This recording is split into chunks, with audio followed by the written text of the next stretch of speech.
के बिजनौर में एनआईए अफसर की हत्या से सुरक्षा एजेंसियों में हड़कंप मचा हुआ है। हत्या की वजह को लेकर अब तक कोई खुलासा नहीं हुआ है। एनआईए के डीएसपी तंजील अहमद यहां एक शादी में आए थे, लेकिन लौटते वक्त उन्हें 2 हमलावरों ने बीवी और बच्चों के सामने ही भून डाला।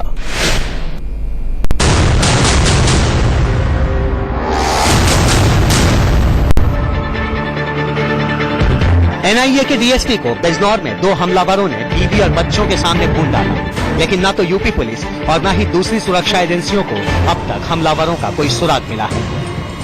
बिजनौर के त्योहारा थाने के सहसपुर में शनिवार रात 1:15 बजे ये हमला हुआ, जिसके बाद लखनऊ से लेकर दिल्ली तक हड़कंप मच गया।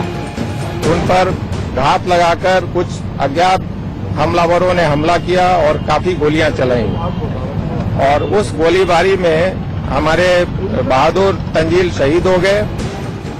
एनआईए के डीएसपी तंजील अहमद दिल्ली के शाहीन बाग में रहते थे। वे शनिवार को अपनी भांजी की शादी के लिए बिजनौर आए थे।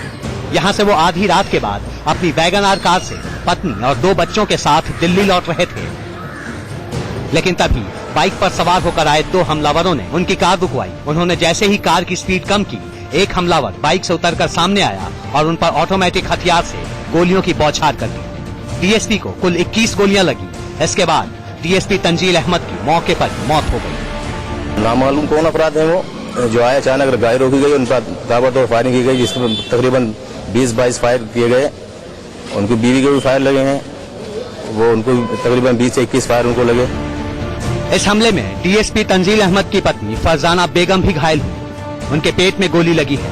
फरजाना बेगम को नोएडा के फोर्टिस अस्पताल में भर्ती कराया गया है, जहां ऑपरेशन के बाद भी उनकी हालत नाजुक है।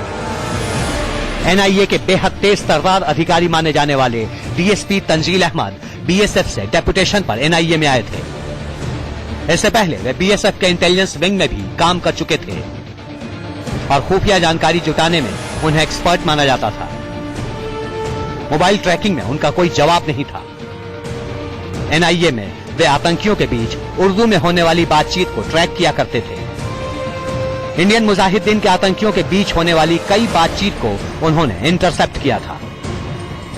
हाल ही में आईएस के स्लीपर सेल से पर्दा उठाने में भी उनकी बड़ी भूमिका थी। वे पश्चिम बंगाल के बर्दवान में हुए आतंकी धमाके की एनआईए की जांच टीम में भी शामिल थे। वे जाली नोटों का कारोबार करने वाले रैकेट का पर्दाफाश करने वाली टीम का भी हिस्सा रहे थे। और सबसे बड़ी बात यह है कि डीएसपी तंजील अहमद को पठानकोट हमले की जांच के लिए आई पाकिस्तानी जांच टीम के साथ एनआईए की तरफ से बतौर लाइजनिंग अफसर तैनात किया गया था।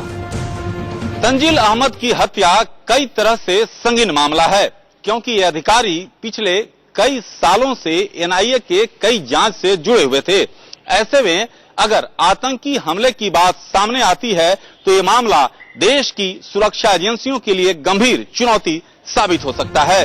घटना की खबर मिलते ही एनआईए की एक टीम दिल्ली से बिजनौर पहुंची, तो लखनऊ से एनआईए के डीआईजी यहां पहुंचे। एटीएस भी वहां जा चुके हैं। एनआईए के जो अधिकारी हैं उनसे भी हमारा संपर्क हुआ है, उनसे भी हम लोग तालमेल बना करके छानबीन कर रहे हैं, इन्वेस्टिगेशन कर रहे हैं और उसकी तह तक पहुंचा जाएगा। एनआईए के डीएसपी होने की वजह से इस हत्या को लेकर सुरक्षा एजेंसियां फूंक फूंक कर कदम रख रही हैं। हर एंगल से इसकी जांच की जा रही है और अधिकारी फिलहाल इस पर कुछ भी कहने को तैयार नहीं। बिजनौर से राजवीर चौधरी और मुरादाबाद से अविनाश के साथ राकेश कुमार सिंह, दिल्ली, इंडिया न्यूज।